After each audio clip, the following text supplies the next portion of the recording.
Le moins que l'on puisse dire, c'est que les kickers ne font pas des boxeurs.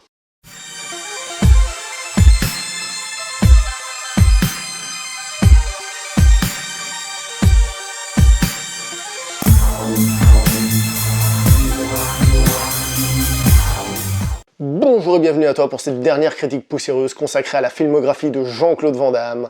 On va finir par un film un petit peu particulier qui s'appelle Dragon Eyes.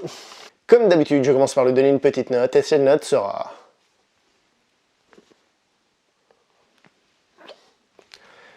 5 sur 10. Alors, j'ai dit au début que c'était un film un petit peu spécial parce que pour ceux qui ne l'auraient pas vu, sachez que dans ce film, Jean-Claude Van Damme n'a pas du tout le rôle principal. Il a le rôle du maître et il a que quelques scènes. Il a le rôle du maître un peu comme lui à l'époque, lorsqu'il était un jeune premier du cinéma d'action. On lui avait mis, par exemple, dans Kickboxer, Maître Xian ou Monsieur Tanaka, encore dans Bloodsport. Et ben maintenant, c'est lui qui fait, maintenant qu'il a pris de l'âge, c'est lui qui fait le maître pour des nouvelles générations d'acteurs de films d'action. Dans le rôle principal, nous avons un monsieur qui s'appelle Kung Lee. Ce monsieur a été champion du Strikeforce et non pas champion, mais il a combattu à l'UFC. C'est un monsieur qui est connu pour ses coups de pied. Dans ses vrais combats, donc en cage, il était très fort sur coups de pied, il a mis beaucoup de KO sur coups de pied. C'est ce qui lui a valu le surnom de Bruce Lee du MMA. Cela n'a évidemment rien à voir avec le fait qu'il soit asiatique. Donc pour résumer jusque-là, nous avons le kicker Jean-Claude Van Damme, qui fait le professeur d'un autre kicker qui est Kung Lee, ça dans un film.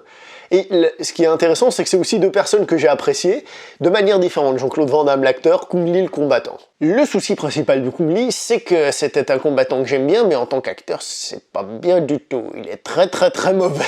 Faut dire ce qu'il y a, il est pas bon du tout. Dans ce film, nous avons aussi droit à Peter Wheeler. Robocop, les gars, c'est Robocop! Et lui, le problème, c'est qu'il est en cabotinage complet. Il part vraiment en vrille. C'est pas bon du tout.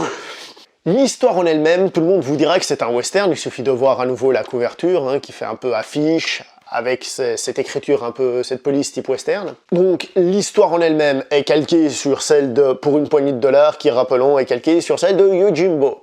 On a le droit un peu à tous les stéréotypes, donc l'étranger qui arrive dans une ville, on a le droit même au passage à tabac, chose qui devient quelque chose de très régulier dans le western italien par la suite. Dans ce passage à tabac, d'ailleurs, il se fait casser la figure par un monsieur qui s'appelle Dan Henderson, qui lui-même était un combattant pro de MMA, et qui a... Alors il a été champion du Pride, lui, par contre à l'UFC, je sais qu'il a tiré pour le titre, mais je me rappelle plus s'il a été champion, là j'ai un blanc. Je crois pas, je crois qu'il a tiré 2 fois pour le titre, mais qu'il l'a pas eu. Mais peut-être je me trompe. Quoi qu'il en soit, c'est un grand monsieur du MMA. Les combats du film usent et abusent du ralenti. Alors oui, mettre des coups de pied au ralenti, c'est joli, en plus il y a des effets sonores qui sont pas mal pour faire ressortir la puissance des impacts. Mais voilà, les chorégraphies sont pas terribles et franchement, on voit que c'est pas encore le cinéma de Hong Kong. Désolé, je parle beaucoup de cinéma de Hong Kong en règle générale, mais c'est parce que c'est un cinéma qui est vraiment très bien sur certains points, c'est juste les meilleurs du monde. Pas sur tout, mais sur certains points. Donc, que ce soit au niveau réalisation, au niveau histoire, au niveau film, en règle générale, on sait ce qu'on regarde. Donc on regarde encore un direct tout vidéo, avec un Jean-Claude Van Damme sur l'affiche qui aide à vendre le film pour lancer un petit jeune, enfin un petit jeune au niveau de l'acting, au niveau du jeu d'acteur, qui n'est pas très bon. On sait ce qu'on regarde, on sait qu'on va pas avoir des scènes d'action de folie, etc., etc. C'est un direct tout vidéo, donc à ce niveau-là, on va dire que c'est un film que je vous conseille pas trop, vite vu, vite oublié. Hein.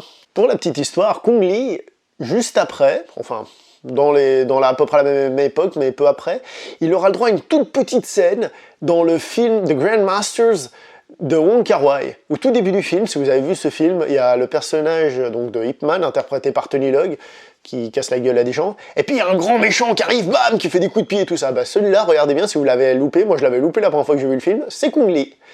Donc le type, il a quand même le droit, après un film comme ça, de tourner avec Wong Kar-wai. Alors bon, il a un tout petit rôle de rien du tout, mais cinématographiquement, c'est quand même, je sais pas, moi, à 10 ou 20 crans au-dessus. En ce qui concerne ce film, pas grand-chose à dire de plus, c'était plus le plaisir de voir Jean-Claude Van Damme qui passait de tout jeune au début de notre rétrospective et qui devient maintenant le maître, qui transmet pour les nouvelles générations. Je trouve ça presque beau. Je sais qu'il le fera aussi dans Kickboxer, je sais plus comment ça s'appelle, la suite de Kickboxer, que je n'ai pas vu. Entre autres par respect pour le Kickboxer original, puisque tout le monde dit qu'il est beaucoup moins bon. Donc c'est la dernière critique que je fais sur la rétrospective de Jean-Claude Van Damme. 2 choses, la première c'est que je suis très fier d'avoir réussi à faire toutes ces critiques, parce qu'il y en avait un sacré paquet, j'étais pas certain que je pourrais en faire autant. J'ai fait tous ceux que j'ai en DVD, plus quelques autres. Je me félicite. je me lance des fleurs. Évidemment, j'ai pas parlé de toute sa carrière, je pense qu'il y a des films comme JCVD qu'on m'a dit être excellents, que je n'ai pas vu. Il y a d'autres films qui sont sans doute à découvrir. Là, à la fin, les derniers, c'était un peu toujours les mêmes petits films en Europe que j'avais, il n'y avait pas grand-chose à dire dessus. Si un jour je les vois, si un jour j'ai l'occasion de les voir, peut-être bien que je ferai une critique et puis du coup je l'insérerai dans la playlist avec ses rétrospectives. Et avant de partir, je voudrais vous dire que je compte faire une vidéo de conclusion, une petite vidéo un peu comme j'ai fait une introduction, dans laquelle on va voir 2-3 petites choses relativement rigolotes. Et voilà, c'est tout pour aujourd'hui. On se voit donc dans cette conclusion qui j'espère vous plaira. Hasta luego!